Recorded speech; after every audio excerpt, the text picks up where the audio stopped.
Good afternoon, नमस्कार। स्वागत है आप सभी का मैथ्स स्पेशल अरिथमेटिक मैथ्स की लाइव क्लास में। मैं संदीप तिवारी एक बार फिर से आप सभी का स्वागत करता हूं। सभी लोग तेज़ी के साथ जुड़े, क्लास की शुरुआत किया जाए। कैसे हैं सभी लोग? हम लोगों ने कल यहीं पर इंडी किया था, मैंने आपको कंफर्म किया था कि हम लोग किस टॉपिक से प्रारंभ कर रहे हैं, जहाँ से मैथ एक्चुअली शुरू होनी चाहिए, नंबर सिस्टम से। क्योंकि मैथ का मतलब ही नंबर है, और अगर हम नंबर का सिस्टम ना समझ पाए तो फिर नंबर को उपयोग करने का कोई अर्थ नहीं रहता है। इसलिए मैंने यहाँ पर आपके पहले टॉपिक से ही मैथ की शुरुआत करी है। पहला टॉपिक मैंने आपको स्पष्ट किया, तो मैंने आपको नंबर को लेकर के, नंबर की ओरिजिन को लेकर के मैंने आपको क्लियर किया कि हमारे पास जिस नंबर का उपयोग किया जाता है पढ़ने की स्थिति में, वो नंबर्स आपके डेसिमल नंबर सिस्टम के पार्ट होते हैं। मैंने आपको कल ही स्पष्ट कर दिया था। देखिए पॉइंट्स सारे नोट कर लीजिएगा, समझ लीजिएगा। हम लोग यहाँ पर जिस नंबर सिस्टम का उपयोग करते हैं उसका नाम डेसिमल नंबर सिस्टम होता है। डेसिमल नंबर सिस्टम के अंतर्गत क्या क्या चीज़ें होती है मैंने आपको बताया था। इसको बनाने के लिए कुछ 10 सिंबल्स उपयोग में लाए जाते हैं। और इस प्रणाली मतलब एक प्रकार की प्रणाली है, पद्धति है। इसमें सभी संख्याओं का आधार क्या होता है? 10 होता है। आपसे पूछे कोई कि आधार 10 क्यों होता है, तो बोलिए कि हम 10 ही सिंबल का उपयोग करते हैं, इसलिए आधार क्या होता है? 10 होता है। आधार का जो उपयोग है या उसकी पहचान है, उसको कैसे डिफाइन करते हैं? इकाई, दहाई, सैकड़े, हज़ार के सेंस से डिफाइन करते हैं, वहीं से समझ पाते हैं। इसके अंतर्गत आने वाली संख्याओं को दो भागों में बांटा जाता है। एक तो आपका इंटीजर होता है, दूसरा आपका क्या पार्ट होता है? फ्रैक्शनल पार्ट होता है। आप देख पा रहे हैं यहाँ पर इंटीजर पार्ट है और फ्रैक्शनल पार्ट है। हम लोगों ने यहाँ पर ये भी समझा था कि अब सबसे मुख्य चीज़ क्या है। जैसे जिस प्रणाली के लिए हम लोग यहाँ पर नंबर के निर्माण की बात कर रहे हैं, वो हमारे जो नंबर्स बनते हैं वो सब कुछ अंकों पे डिपेंड करते हैं। अंकों के उपयोग से हम लोग 1 अंक की, 2 अंक की, 4 अंक की, 3 अंक की जैसी रिक्वायरमेंट होती है उस हिसाब से संख्या बनाते हैं। उनकी प्रकृति पॉजिटिव हो सकती है, नेगेटिव हो सकती है। अब फिर मैंने आपको बताया, ध्यान से देखिएगा, कि हमको इस पूरे चैप्टर के अंतर्गत जो सबसे ज़्यादा ज़रूरी पार्ट है, जो हमारी समझ में होना चाहिए, हमारी जानकारी में होना चाहिए, वो होना चाहिए क्लासिफिकेशन ऑफ द नंबर्स, अर्थात संख्याओं का वर्गीकरण। संख्याओं का वर्गीकरण यही हमको बताएगा अलग अलग प्रकार की संख्याओं की परिभाषा। जितनी भी प्रकार की संख्याएं हम पढ़ते हैं उनकी सभी परिभाषा, उनके परस्पर रिलेशंस अर्थात उनके जो इंटरपर्सनल रिलेशंस होते हैं, और साथ साथ इतने प्रकार के जो प्रश्न बन सकते हैं, सब कुछ यहाँ से हम लोग स्पष्ट करेंगे, क्लियर करेंगे। तो आइए, मैंने इसी को लेकर के एक फ्लो चार्ट आपको स्पष्ट किया था, उस फ्लो चार्ट को आप लोग समझिए।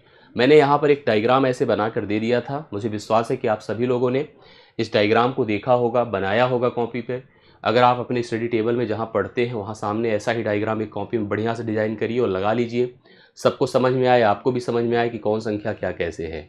देखो, मैं एक चीज़ बताऊं, जब भी संख्याओं के क्लासिफिकेशन वर्गीकरण की बात होती है, आप किताबों में पढ़ते हैं, जनरल जगहों पर डिफिनीशंस पढ़ते हैं कि सम क्या है, विषम क्या है, प्राकृतिक क्या है, पूर्ण क्या है।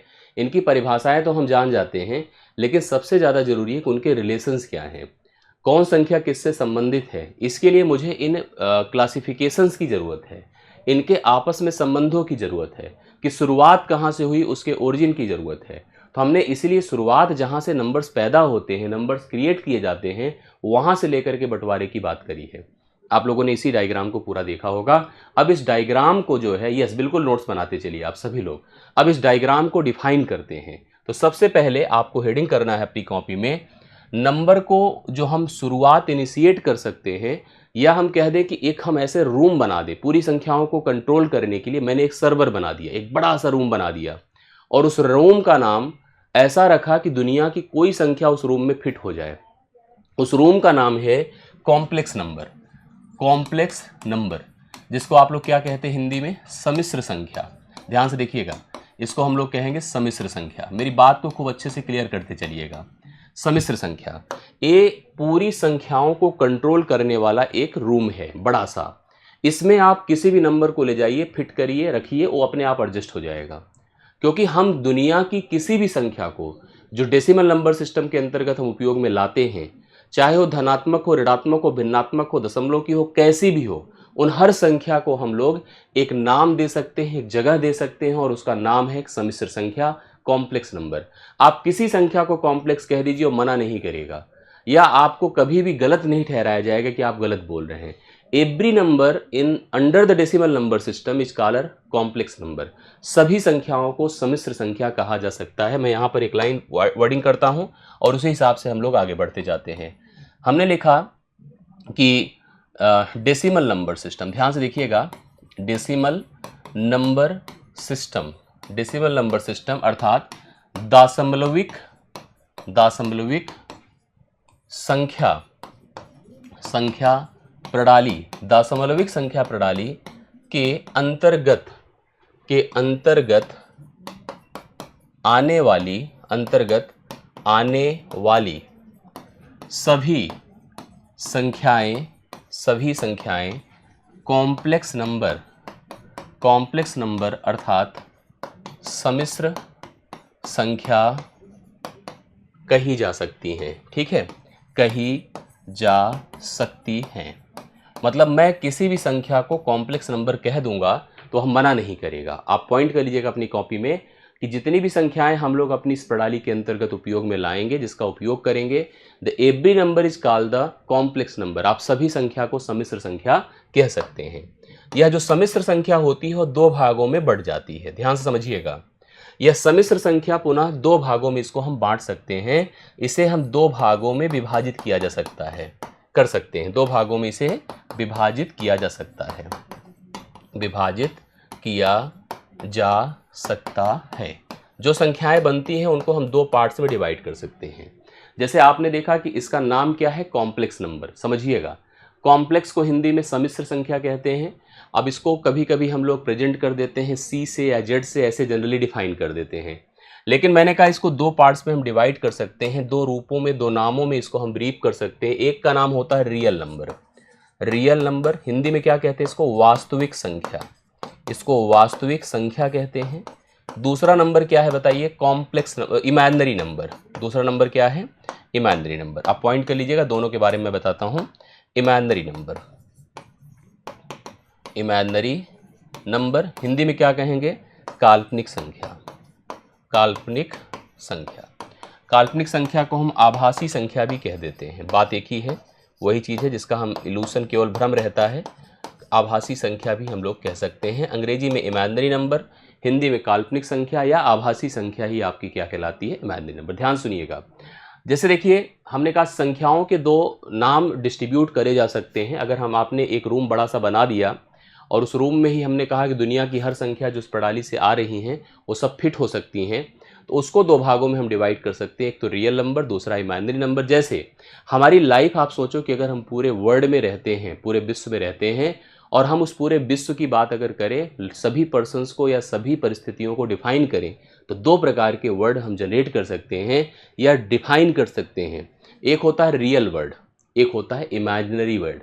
रियल वर्ड क्या है बताइए, रियल वर्ड वह संसार है, वह भाग है हमारे जीवन का जिसका हमारी लाइफ के साथ कनेक्शन हो, जिस तक हमारी रीच हो, जिसकी हम परिभाषा दे सकें, जिसको हम डिफाइन कर सकें, जहाँ तक हम पहुँच सकें, वो हमारा रियल वर्ड है। जैसे हम जहाँ जिस जीवन को जीते हैं, ये हमारा रियल वर्ड है। हमारा आपके साथ इंटरेक्शन है, ये रियल वर्ड है। हम लोग किसी एक प्लेनेट पर पहुँच सकते हैं, वो रियल वर्ड है। किसी देश में पहुँच सकते हैं, रियल वर्ड है। ठीक है, जो हमारे कंट्रोल में है वो रियल वर्ड है।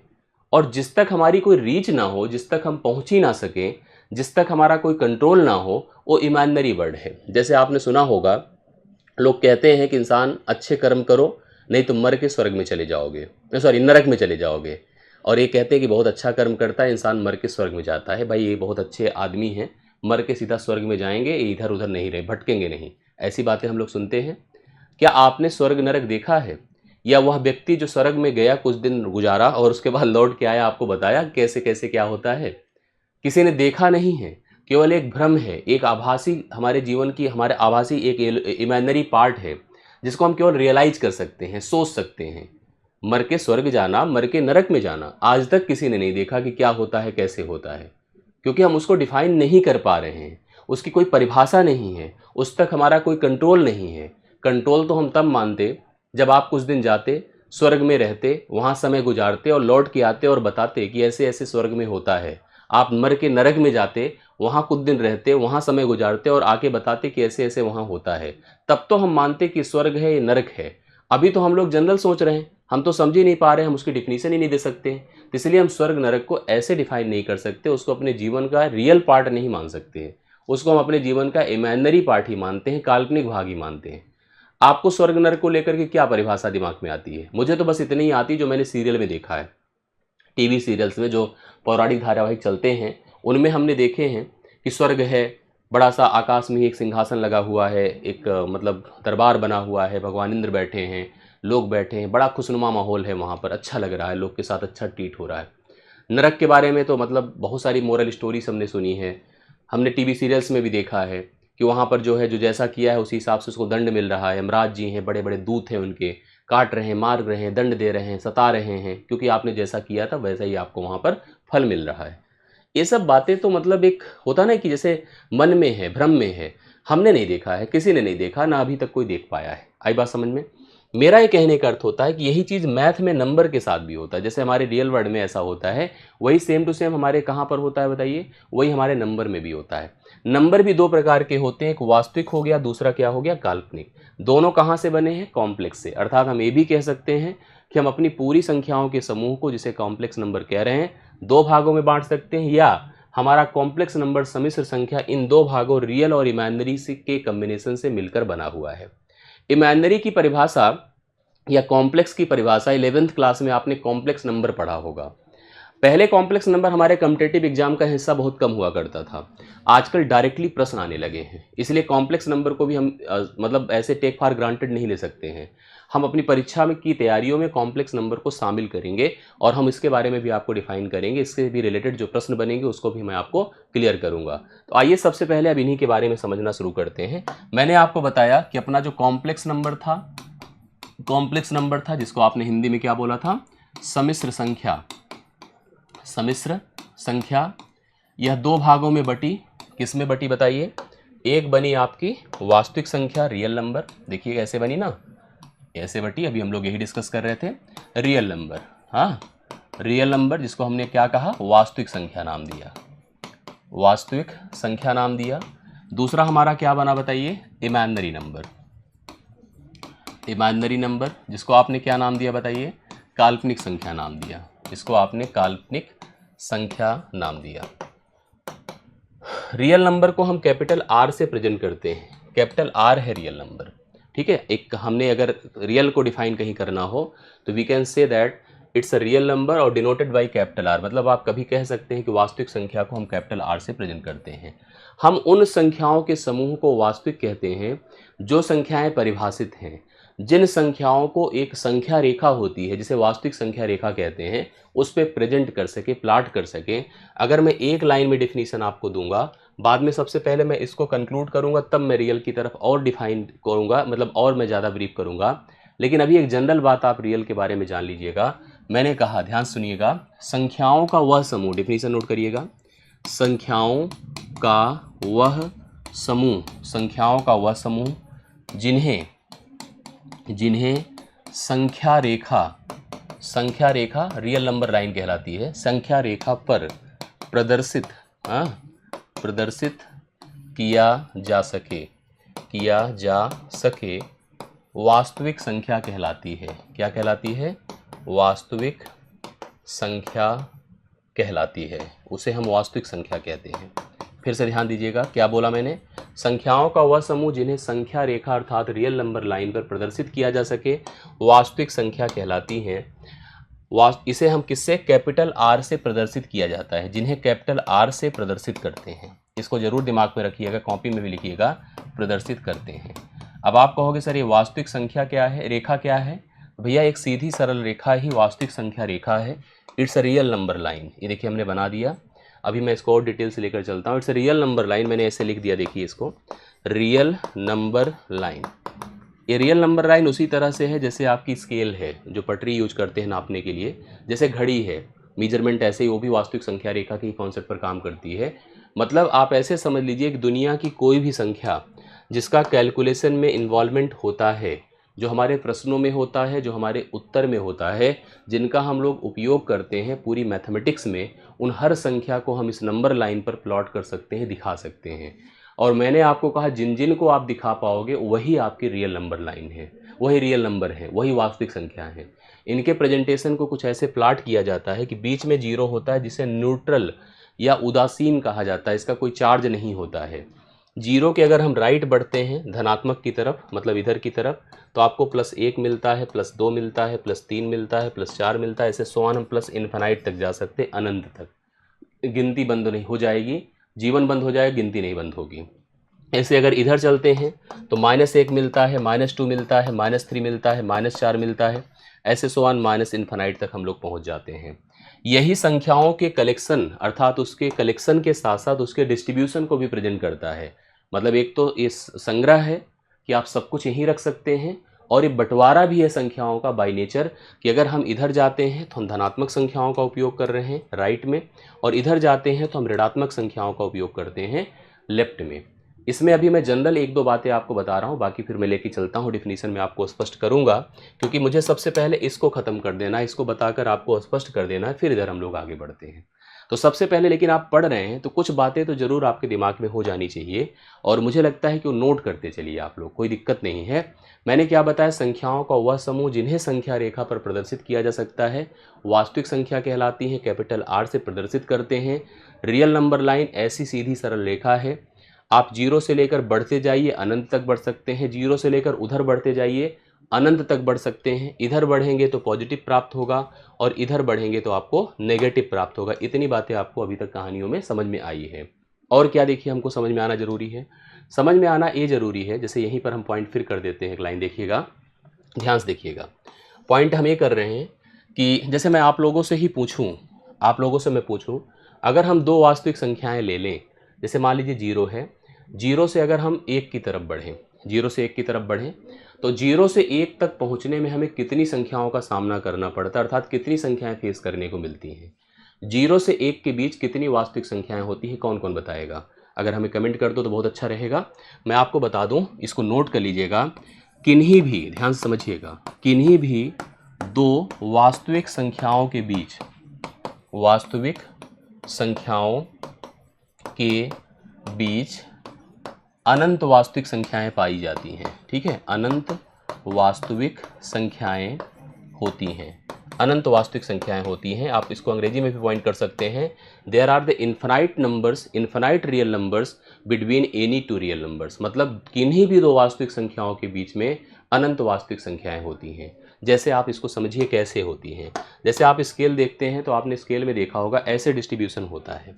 एक पॉइंट अगर मान लीजिए यहाँ 0 है और एक पॉइंट मान लीजिए 1 है, मैंने इसी 0 1 को यहाँ थोड़ा सा बड़ा करके दिखा दिया।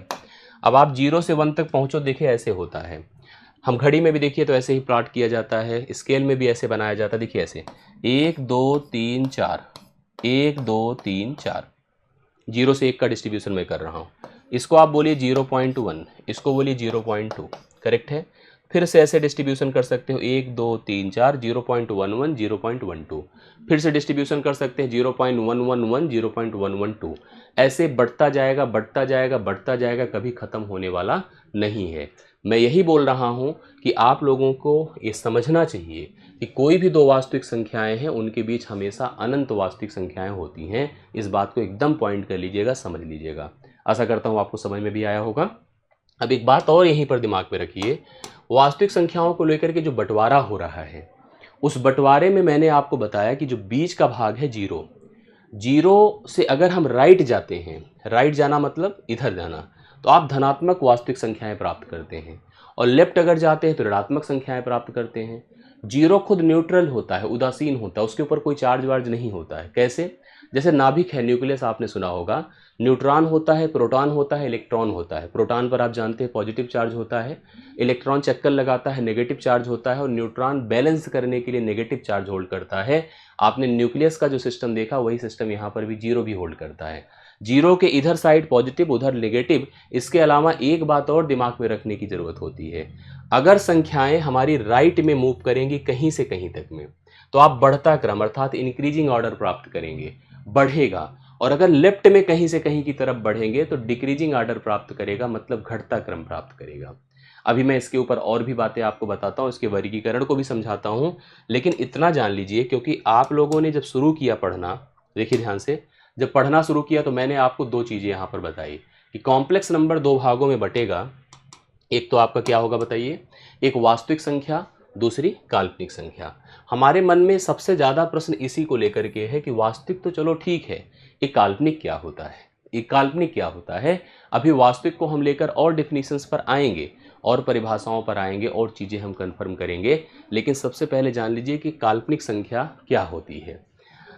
जैसे मैंने आपको बताया कि भाई जिसकी कोई परिभाषा ना हो, जिसकी कोई डिफिनीसन ना हो, जिसको हम डिफाइन ना कर सके, जो हमारे कंट्रोल में ना हो, जिसका कोई कैलकुलेशन हम ना कर सके, वही काल्पनिक है।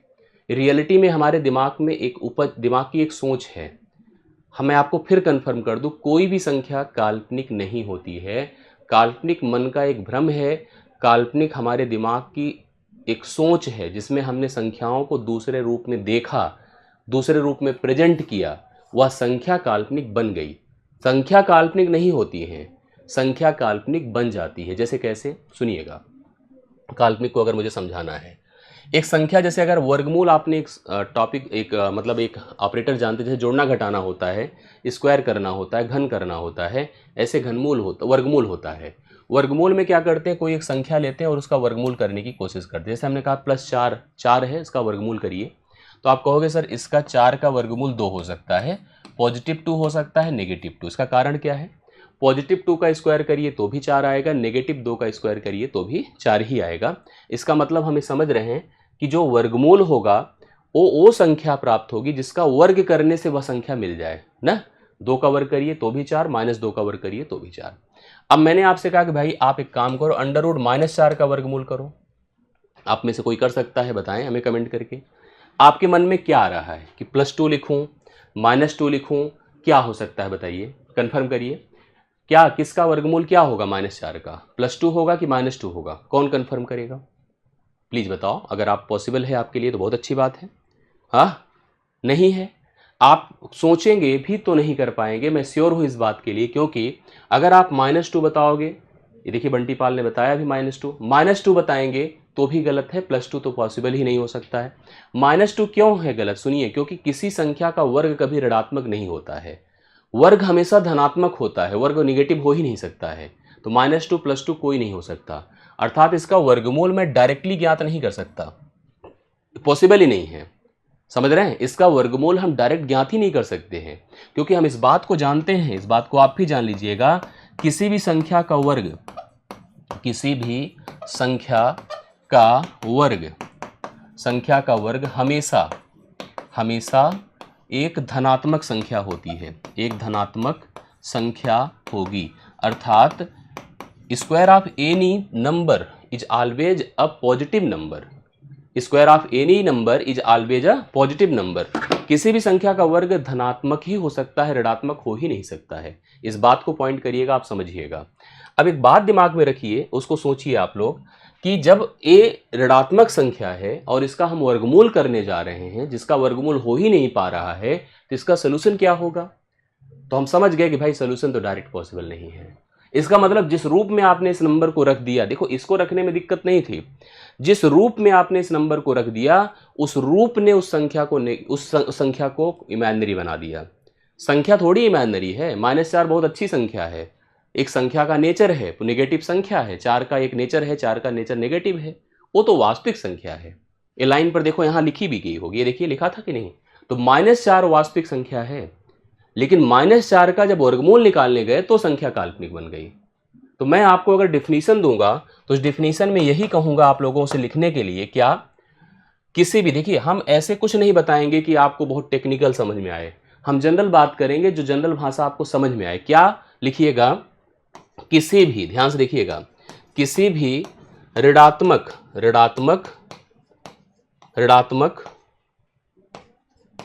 संख्या के वर्गमूल को ज्ञात करने की प्रक्रिया, ऋणात्मक संख्या के वर्गमूल को ज्ञात करने की प्रक्रिया मतलब प्रोसेस, हाँ प्रक्रिया, मैं अंग्रेजी वालों को भी बता रहा हूँ, टेंशन मत लीजिए इंग्लिश मीडियम वाले। किसी भी ऋणात्मक संख्या के वर्गमूल को ज्ञात करने की प्रक्रिया उस संख्या को काल्पनिक संख्या बना देती है, काल्पनिक संख्या बना देती है। अगर आपको किसी को परिभाषित करना, किसी के सामने आपको बताना है, तो आप उसको ऐसे बताइए कि उसको भी लगे कि हमने कोई परिभाषा बताई। उसको बताइए it's not a generated number, ये मतलब उत्पन्न संख्या नहीं है, इट्स अ क्रिएटेड नंबर, हमने इसको बनाया है। कैसे बनाया है, हमने एक ऋणात्मक संख्या ले लिया और हम जबरदस्ती गए उसका वर्गमूल ज्ञात करना शुरू कर दिए। जो काम संभव नहीं था आप वही फालतू का कर रहे हो, जैसे ही करना शुरू करोगे वो संख्या आपकी काल्पनिक बन जाएगी, वास्तविक रह ही नहीं जाएगी, उसका आपने अस्तित्व ही खत्म कर दिया। आप मेरी बात समझो, आप अगर किसी को आज से परिभाषित करो, किसी के सामने क्या परिभाषित करो कि क्या होती है काल्पनिक संख्या, तो कह देना भाई सुनिए मेरी बात को, आप कोई एक ऋणात्मक संख्या ले लो, कोई भी नंबर ले लो, ऋणात्मक हो बस उसको इस सिंबल में फिट कर दो। कहेगा सिंबल क्या है, वर्गमूल वाला सिंबल है, वही और कुछ नहीं। हमने उस संख्या का वर्गमूल निकालने की कोशिश कर दी, वो तुरंत संख्या आपकी क्या बन गई बताओ, काल्पनिक। इसके पहले बहुत अच्छी हंसने खेलने वाली नंबर थी वो आपकी बहुत अच्छी नंबर थी और वास्तविक संख्या थी, ठीक ठाक उसका अस्तित्व था। आपने बस उस नेगेटिव का ले आकर के वर्गमूल जैसे ही करने की कोशिश किया, संख्या क्या बन गई, काल्पनिक बन गई। बोलिए मैं सही कह रहा हूं गलत? तो आपको परिभाषा देनी है, तो आप बताइए the square root of any negative number, the square root of any negative number creates the number, makes the number as an imaginary number. उस संख्या को काल्पनिक संख्या बना देती है। संख्या काल्पनिक नहीं होती, संख्या बहुत अच्छी होती है, बट संख्या काल्पनिक बन जाती है जब आप उसका वर्गमूल ज्ञात करने जाते हैं। आई होप आपको समझ में आया होगा, क्लियर है? अब यहीं पर इसके सलूशन को लेकर, इसके बारे में लेकर फिर हमारे मन में आया कि अब करा कैसे जाए, भाई मैथ है, हर चीज़ के बारे में कुछ ना कुछ तो बताना ही पड़ेगा। तो एक वैज्ञानिक थे, बहुत अच्छे वैज्ञानिक, और वैज्ञानिकों का नाम याद करना शुरू कर दीजिए, क्योंकि मैथ केवल आज की डेट में जो मैथ है, पहले की मैथ से अब डिफरेंट है। आपसे परिभाषाएं आपसे पूछी जा रही हैं, वैज्ञानिकों का नाम पूछा जा रहा है। ये सब बातें क्लियर करते चलिए, कन्फर्म करते चलिए, जिससे कि दिक्कत ना होने पाए। समझ में आई बातों की नहीं? चलिए मैं थोड़ा सा इसके बारे में और कुछ लाइन्स आपको बताना चाहता हूँ। क्या? काल्पनिक संख्या को लेकर के जब हमने देखा कि कोई एक ऋणात्मक संख्या थी और उसका वर्गमूल उसका एक क्या बन गया, काल्पनिक बन गया, तो हमने तो नहीं देखा, मैं तो उतना मतलब जानता ही नहीं हूँ, मैं उतना नहीं समझता हूँ, लेकिन एक वैज्ञानिक थे, क्या नाम था उनका, Euler. He was a great mathematician. मैंने भी उनके कई सारे मेथड पढ़े हैं, ठीक है। Euler was a great mathematician, बहुत बड़े महान गणितज्ञ थे। उन्होंने एक शब्द दिया आयोटा। उन्होंने क्या दिया यूलर जी ने? आयोटा। आप यूलर के बारे में सर्च कर लीजिएगा। यूलर ने एक शब्द दिया आयोटा, और आयोटा को एक्सप्लेन किया गया आई से। किससे पॉइंट किया गया? आई से। उन्होंने कहा आई का मान ले लो √-1। अंडर क्या ले लो? -1। इससे अभी हम उसके बारे में बताते हैं। इससे आप किसी भी संख्या को जो कि इमेजिनरी है उसको एक रूप दे सकते हो, उसका एक नामकरण कर सकते हो। कैसे? आप कोई नंबर है, जैसे मान लीजिए ये जो 4 था, मतलब अगर हम पॉजिटिव की ही बात करें तो इसको आप क्या लिख सकते हैं पता है? √1 × √4। इतना इंडिसेस जानते हो आप लोग। ऐसे अगर हमने कहा कि √-4 है, आप इसको लिखो √-1 × √4, ऐसे लिख सकते हो, लिख सकते हैं ना। अब √4 का मान हमने अभी आपको बताया था +-2 होता है, और इसका मान यूलर जी ने बताया आई होता है। तो उन्होंने कहा भाई √-4 जो होगा वो +-2 × आई होगा। आप किसी भी संख्या को जो कि ऋणात्मक है उसका आप वर्गमूल निकालने जा रहे हो, तो आप उसको क्या कर सकते हो, ऐसे आई के साथ उसको प्लाट कर सकते हो। जैसे एक एग्जाम्पल और देख लीजिएगा, जैसे मैंने कहा कि √-9, बोलिए क्या होगा? तो आप लिखो √9 गुणे √-1, इसका मान होता है +-3 और इसका मान होता है आई, तो ये हो जाएगा +-3i। आई बात समझ में? ये यूलर जी ने बताया कि आप आई के उपयोग से इसको कर सकते हो। मैंने भी कहा आई को भी थोड़ा समझना चाहिए, आई क्या होती है, आई को भी और पर्पज के लिए हम कैसे करेंगे, और आजकल परीक्षाओं में पूछा भी जाता है कॉम्प्लेक्स नंबर में आई के बारे में। मैं बाकी नंबर्स के बारे में आपको बताऊं, लेकिन आई के बारे में जानना जरूरी है। आई थोड़ा समझ लिया जाए आई के बारे में क्या होता है, ठीक है। चलिए आई को समझते हैं। मैं इसी के आगे थोड़ा सा आपको लेकर चलता हूँ, यही कॉम्प्लेक्स के नीचे आपको समझाता हूँ इस बात को। थोड़ा ध्यान देना सभी लोग बस, हाँ, और मेरे ख्याल से आप सब लोग ध्यान दे भी रहे हैं, ऐसी बात नहीं। उन्होंने जो हमें शब्द दिया था, ये देखिए क्या लिखा था, आई = √-1, यही लिखा था ना। हमने कहा कि भाई आई का मान अगर √-1 है तो आई का वर्ग क्या होगा। दरअसल ये नंबर, ये पैटर्न साइक्लिक होता है, चक्रण होता है। आई का वर्ग कितना होगा पता है? -1 होगा। इसका वर्ग करिए -1। आई का क्यूब क्या होगा? -i होगा। भाई देखो आई था, आई का मान √-1 था। आप सब जानते हैं कि अगर कोई संख्या रूट में होती है उसका वर्ग करने से वही फिर से बन जाता है वर्ग की। अब क्यूब किया तो क्यूब करने पे फिर से देखिए वर्ग के साथ मल्टीप्लाई, -i हो गया। अब i की पावर 4 करिए तो भाई इसका वर्ग होगा 1। अब रिटर्न होना शुरू करिए, देखिए जैसे ही i की पावर 5 करेंगे फिर से यही प्राप्त हो जाएगा, मतलब i प्राप्त होगा। i की पावर 6 करेंगे फिर से यही प्राप्त होगा। i की पावर 7 करेंगे फिर से यही प्राप्त होगा, i की पावर 8 करेंगे फिर से यही प्राप्त, मतलब यही 4 लोग अपने आप को रिपीट करते रहेंगे, जीवन भर करते रहेंगे, चाहे जितनी बड़ी वैल्यू आप i की लगाते रहो। i की पावर चाहे जो बढ़ाते रहिए यही मान रिपीट करेगा, इसके अलावा कुछ नहीं आने वाला है। आई बातें मेरी समझ में? मेरे ख्याल से आई होगी ना, आई की बात आई होगी आपके दिमाग में। तो कभी कभी हम लोगों से एक प्रश्न पूछ लिया जाता है एग्जाम में, वो क्या पूछ लिया जाता है, थोड़ा सा उसके बारे में जानिए। पूछा यहीं पे बता दूं, इसके बाद फिर इसको हम चेंज कर देंगे पेज। देखिए इसके बारे, देखिए आई के बारे में कुछ और प्रश्न देखिए कैसे बन जाता है, उसको थोड़ा सा आप लोग समझ लीजिएगा। प्रश्न क्या होता है, ध्यान से देखिएगा। मैंने आपको दिया कि आई, भाई हम समझ गए कि आई की पावर 1 पर आई ही है, आई की पावर 2 पर -1 है, आई की पावर 3 पर क्या नाम है -i हुआ, आई की पावर 4 पर 1 हुआ, फिर आई की पावर 5 करेंगे फिर आई आएगा, फिर वही आएगा, फिर वही रिपीट रिपीट रिपीट रिपीट करता रहेगा। अब मैंने आपसे कहा कि आई की पावर 55 है, बताओ इसका मान क्या होगा। तो ऐसा जब भी करना हो, क्योंकि हमको समझ में आया कि 4 की साइक्लिसिटी बनती है, 4 के बाद फिर से वही टर्म रिपीट करने लगते हैं, इसलिए डिफरेंट नहीं होगा, इन्हीं चारों में से कोई ना कोई उत्तर होगा। इसका तरीका क्या है, कैसे हम सोच पाए, इसके लिए हम तुरंत उस संख्या को 4 से भाग कर दें, किसको, जो पावर लगा है। पावर को 4 से भाग करिए, अभी मैं 1-2 नंबर पूछ रहा हूं, आप लोग से बताना है। 4 से भाग करके भाई शेषफल बताना, रिमाइंडर बताना। 13 चौके 52, 3 55, रिमाइंडर 3 हुआ। अब आई की पावर आप 3 लगा दीजिए, आई की पावर 3 बोलो कितना है, -i है। ये हो गया आंसर आपका। अब ऐसे ही अगर मान लीजिए मैं आपको और नंबर दूं, जैसे मान लीजिए मैंने कहा कि आई की पावर 147 है, या चलिए 147 लिखता हूं, बोला हूं तो आई की पावर मैंने कहा 147 है। अब इसका मान क्या होगा बताइए, फिर आपके मन में आएगा। फिर वही करूं, क्या करूं, चलूं इसको मैं 4 से भाग दूं, किसको, देखिए आई की पावर कितना था, 147 था ना, 4 से भाग दीजिए। भाई देखो एक बात और दिमाग में रखिएगा, 4 से भाग देना जब भी हो आपको, तो पूरी संख्या को मत दीजिए, केवल अंतिम के 2 अंकों को 4 से भाग दीजिए, क्योंकि 4 की भाज्यता किसी संख्या की अंतिम के 2 अंकों से डिफाइन होती है, पूरे से मतलब नहीं है।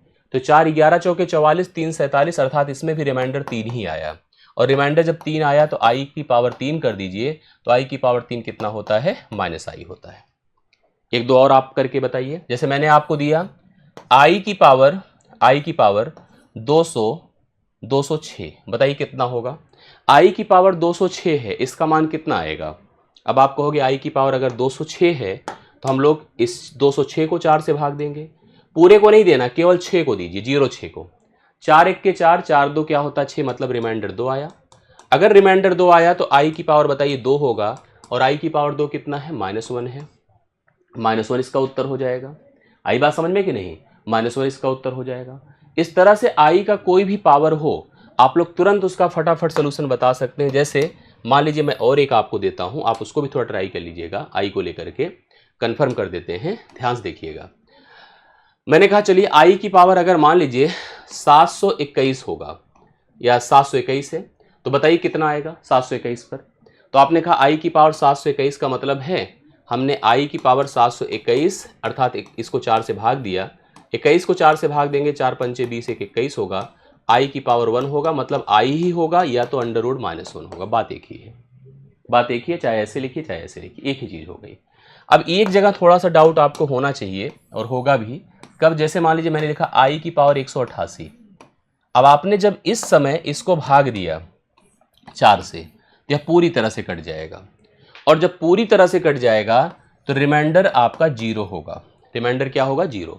जब 0 होगा तुरंत आई की पावर 4 कर दीजिएगा, आई की पावर 4, 0 मत लगाइएगा आई की पावर 4, हालांकि आई की पावर 0 भी लिखेंगे तो आपको लगेगा कि एक ही आ रहा है, लेकिन वो गलत फील है, हम अभी आपको गलत डिफिनेशन अब देंगे। आई की पावर 4 पर 1 होता है, करेक्ट है। याद रखिएगा इस बात को, जब जब पूरी तरह से कट जाए तो मान लीजिएगा कि आई की पावर 4 होगा, 0 की जगह पर 4 होगा, और 4 पर आई पर आपने देखा था कि आई की पावर 4 पर कितना मान था, 1 था, तो इस हिसाब से उसकी वैल्यू 1 हो जाएगी। आशा करता हूँ ये भी आपको समझ में आया होगा। क्लियर हो गई बातें ना, यस। चलिए इतना आप लोगों ने क्लियर कर लिया। अब हम लोग अगले पन्ने पर चलते हैं। इस पन्ने पर तो काफ़ी कुछ लिख दिया मैंने आपको कॉम्प्लेक्स के बारे में बताया, मैंने आपको रियल के बारे में बताया, इमेजिनरी के बारे में बताया। अब थोड़ा सा जो हमने रियल आपको समझाया था, जिस रियल नंबर के बारे में मैंने आपको परिभाषा दिया था, क्या बताया था, वास्तविक संख्याओं का वह समूह या संख्याओं का वह समूह जिन्हें संख्या रेखा पर प्रदर्शित कर सकते हैं वास्तविक संख्या कहलाती हैं। कैपिटल आर से प्रेजेंट करते हैं, यही संख्या रेखा होती है। किन्हीं दो वास्तविक संख्याओं के बीच अनंत वास्तविक संख्याएं पाई जाती हैं। ध्यान से इस बात को रखिएगा, मैंने इसका भी कॉन्सेप्ट आपको दिया था। अब इसी को थोड़ा सा लेकर हम अगले पेज पर चलते हैं और आप लोग अब केवल जिस संख्या का उपयोग करना है, जिस संख्या को पूरी मैथ में पढ़ना है, दरअसल वह वास्तविक संख्या ही है। भाई अगर आप नंबर पर कमांड आपका ना हो, कंट्रोल ना हो, परिभाषा ना हो, डिफिनीशन उसकी ना हो, तो क्या ही पढ़ोगे आप। तो आप पढ़ने के लिए जिस नंबर का उपयोग करेंगे उसको हम लोग क्या नाम देंगे, बोलिए, रियल नंबर नाम देंगे। अर्थात हम उस संख्या का नाम देंगे वास्तविक संख्या। वास्तविक संख्या मैंने आपको पहले से कंफर्म कर दिया था कि इसको हम कैपिटल आर से प्रेजेंट करते हैं। एक संख्या रेखा होती है, मैंने आपको उस समय भी लिखकर दिखाया था बनाकर, जिसमें बीच में 0 होता है, 1 होता है, 2 होता है, 3 होता है, 4 होता है, सो ऑन प्लस इन्फिनाइट होता है, -1 होता है, -2 होता है, -3 होता है, -4 होता है, सो ऑन माइनस इन्फिनाइट होता है। It's the real number line. यही वास्तविक संख्या रेखा है और इसी हिसाब से जी बिल्कुल हम बिल्कुल बनता है हर्षिता जी, हाँ सही बनता है। प्रश्न बनते हैं आयोटा से, आज की डेट में सब प्रश्न बन रहे हैं, ऐसे ऐसे प्रश्न बन रहे हैं जिसको आपने कभी जीवन में सोचा ही नहीं होगा, ऐसे प्रश्न बनाए जा रहे हैं। यही वास्तविक संख्या रेखा है। 0 के बारे में मैंने बता दिया, नो चार्ज, इसके ऊपर कोई चार्ज नहीं होता है, अर्थात ना तो पॉजिटिव होता है ना नेगेटिव होता है, यह ना किसी से जुड़कर कोई फर्क डालता है ना घटकर। इसके इधर जा रहे हैं पॉजिटिव नंबर प्राप्त हो रहे हैं, इसके इधर जा रहे हैं नेगेटिव नंबर प्राप्त हो रहे हैं। मैंने आपसे बता ही दिया कि अगर हम बिटवीन टू रियल अर्थात दो वास्तविक संख्या ले लें तो हमारे पास इन्फिनाइट रियल नंबर उसके बीच प्राप्त होगा। ठीक है, रियल नंबर प्राप्त होगा, मतलब दो वास्तविक संख्याओं के बीच अनंत वास्तविक संख्याएं प्राप्त होती हैं। ये सब बातें मैंने आपको कन्फर्म कर दिया था। अब हमको फिर समझाना है कि इनके बीच जो है कितनी, मतलब इनको भी अगर हमें परिभाषित करना हो, डिफाइन करना हो, तो हम क्या कहेंगे। मैं आपको क्लियर कर दूं, वास्तविक संख्याओं को भी दो भागों में बांटा जाता है। वास्तविक संख्याओं को भी दो भागों में बांटा जाता है। एक आपका बनता है रैशनल नंबर, ध्यान दीजिएगा, एक आपका क्या बनेगा, रैशनल नंबर, हिंदी में क्या कहेंगे, परिमेय संख्या, परिमेय संख्या। दूसरा आपका क्या बनेगा, इरैशनल नंबर, इरैशनल नंबर, जिसको आप लोग क्या कहेंगे, अपरिमेय संख्या, अपरिमेय संख्या। एक रैशनल नंबर बनेगा, दूसरा इरैशनल नंबर बनेगा। एक परिमेय संख्या बनी, दूसरी क्या बनी, अपरिमेय संख्या बनी। कैसे होगी समझिए उसके बारे में। परिमेय संख्या क्या होती है, सबको आई होप आइडिया होगा कि परिमेय संख्या क्या होती है, बताइए क्या होती है, कंफर्म होगा तो। हमने कहा वास्तविक संख्याओं को दो भागों में फिर बांट देते हैं, एक आपकी परिमेय संख्या बनती है, दूसरी अपरिमेय संख्या बनती है। एक बात मैं आपको अभी स्पष्ट कर दूं और इसको मेरे कॉन्फिडेंस को मान लो, जब भी आपको समझ में आए, कोई भी संख्या वास्तविक ही होती है, इमेजिनरी काल्पनिक नहीं होती है। मतलब काल्पनिक, मैंने फिर से कहा आपको, इट्स नॉट अ क्रिएटेड, मतलब ऐसा नहीं है कि वो कहीं से उत्पन्न हुई है, इट्स जस्ट जनरेटेड, क्रिएटेड, हमने उसको बना दिया, उसको उस रूप में रख दिया कि वो बन गई। वैसे ही मैं आपको बता दूं कि जितनी वास्तविक होती हैं वो सब की सब परिमेय ही होती हैं, अपरिमेय भी बन जाती है, अपरिमेय भी बन जाती है। जी बिल्कुल सही बात है। परिमेय को अगर डिफाइन करना हो तो एक शब्द में कहूँगा कि वास्तविक संख्याओं का वह समूह, वास्तविक संख्याओं का वह समूह जिन्हें P/Q के रूप में लिखा जा सके, और ध्यान देना, लिखा जा सके, और ध्यान देना इस बात का कि Q is not equal to 0 हो, Q is not equal to मतलब हर का मान शून्य ना हो। वास्तविक संख्याओं का वह समूह जिन्हें P/Q के रूप में लिखा जा सके, जहां Q is not equal to 0 हो, ये आपकी क्या कहलाती है, परिमेय संख्या कहलाती है, परिमेय संख्या कहलाती है। ठीक है, परिमेय संख्या कहलाती है। वास्तविक संख्याओं का वह समूह जिन्हें P/Q के रूप में लिखा जा सके, जहां Q is not equal to 0 हो, वो परिमेय संख्या कहलाती है। और आप इनको कोई भी संख्या को सोच लीजिए जिसे हम P/Q के रूप में लिख सकते हैं। जैसे 5 लिखा है तो 5 को भी मैं 5/1 लिख सकता हूँ। मैं एक को 1/1 लिख सकता हूँ, 1/2 लिख सकता हूँ, -3/4 लिख सकता हूँ, 1/3 लिख सकता हूँ, 1.5 को भी मैं 15/10 लिख सकता हूँ, 22/7 लिख सकता हूँ। मतलब इस तरह से कोई भी नंबर जिसको आप भिन्न के रूप में लिख दें, वो सब की सब आपकी क्या है, रैशनल नंबर है, परिमेय संख्या है। आई बात समझ में? मतलब इवन मैं आपको ये बता दूं कि जितनी वास्तविक संख्याएं हैं जो संख्या रेखा पर आपको दिख रही हैं, वो सब की सब परिमेय हैं। उसमें अपरिमेय एक फिर से क्रिएटेड नंबर होगा, एक ऐसी संख्या होगी जिसको हम बनाएंगे, जिसको हम क्रिएट करेंगे, एक पोजीशन पर लाएंगे तो वह अपरिमेय बन जाएगी। लेकिन अभी आपको पहचान के लिए बस इतना दिमाग में रखना है कि परिमेय संख्या वह सभी संख्याएं हैं जिसे आप भिन्न का रूप दे सको, जिसे आप फ्रैक्शंस के फॉर्म में प्रेजेंट कर सको, जिसे आप p/q के रूप में दिखा सको। वो every number is called the rational number. उन सभी को हम परिमेय संख्या कहते हैं। अपरिमेय संख्या की बस जस्ट आज मैं डेफिनेशन दूंगा, बाकी इसको डिटेल से नेक्स्ट क्लास में मैं कवर करूंगा। अपरिमेय संख्या क्या है, थोड़ा सा एक डेफिनेशन नोट कर लीजिएगा। वास्तविक संख्याओं का वह समूह, अभी एकदम क्लियर नहीं होगा आज आपको, लेकिन जब अगली क्लास से डिटेल से इसको पढ़ेंगे तो आपको एकदम क्लियर हो जाएगा। ठीक है, वास्तविक संख्याओं का वह समूह जिन्हें ना तो विभाजित कर सके,